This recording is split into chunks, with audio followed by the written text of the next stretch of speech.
हरे कृष्ण।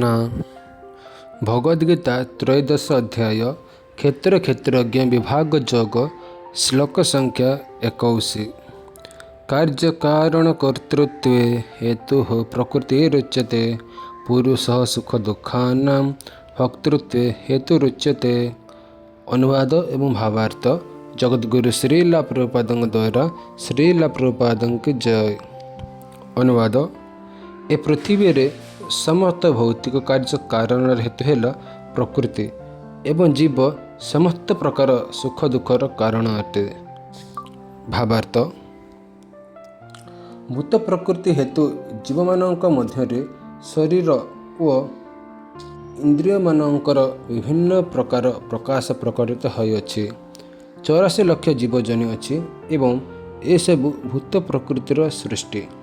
जीवगण जेपरि इच्छा करती अर्थात जेपरि शरीर पाइबाक इच्छा करती सही अनुजाई जीवगणकर विभिन्न प्रकार इंद्रिय उपभोगरू सेगुड़िक शरीर गुड़िक उत्पन्न हुअन्ति। जेतेबेले जीव विभिन्न शरीर मध्य रहे सेतेबेले से विभिन्न प्रकार सुख दुख भोग करे। से जो भौतिक सुख दुख भोग करे ताहा तार शरीर जोगु हुए, ता निज जोगु नुहे।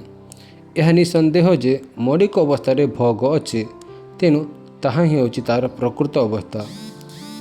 से भूत प्रकृति को उपभोग करने को इच्छा करिवारु भौतिक जगत रे स्थान पाइछि। चित जगत रे एसबु नहीं। चित जगत होची विशुद्ध, किंतु भौतिक जगत रे प्रत्येक शरीर सुख पाई खूब संघर्ष करछन्ति। अति परिष्कार भाव रे यह कह जाय पारे जे ए शरीर इंद्रिय मानकर फल अटे। कामना चरितार्थ निमित्त इंद्रिय गुड़िक कारण जंत्र अटंती।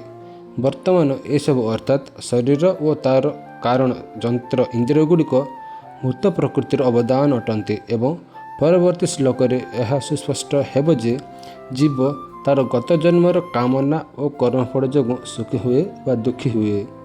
जीवर कामना और कर्मफल अनुଯାयी भूत प्रकृति ताको जीव को विभिन्न प्रकार शरीर मध्य स्थापन करे।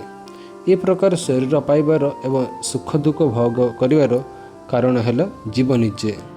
जीव एक शरीर मध्य आबद्ध है क्षणी से प्रकृतिर नियंत्रण अधीन हो जाए। कारण इस जड़ शरीर जड़ शरीर होइथिबारु यह प्रकृतिर नियम अनुଯାयी कार्य करे। से समय ए नियम को परिवर्तन करिवार शक्ति आजीवर न थाए। धर कौन जीव को कुकुर शरीर मध्य आबद्ध होइअछि, से कुकुर शरीर मध्य आबद्ध है क्षणी निश्चय कुकुर परि कार्य करिवो। से अन्य प्रकार कार्य करि परिबा नहीं। जदि जीव एक शुकर शरीर मध्य आबद्ध हुए ताहले से विष्ट खाइबाकू एवं शुकर परि कार्य करने बाध्य हेबो। ठीक सेहीपरि जदि जीव एक देवता शरीर मध्य आबद्ध हुए से निश्चय सही शरीर अनुଯାयी कार्य करिवो। यह होची प्रकृतिर नियम। किंतु प्रत्येक अवस्था परमात्मा जीव सहित अछंती। ताहा वेद मुंडकोपनिषद 3:1 निम्न मते वर्णना कर जायछि।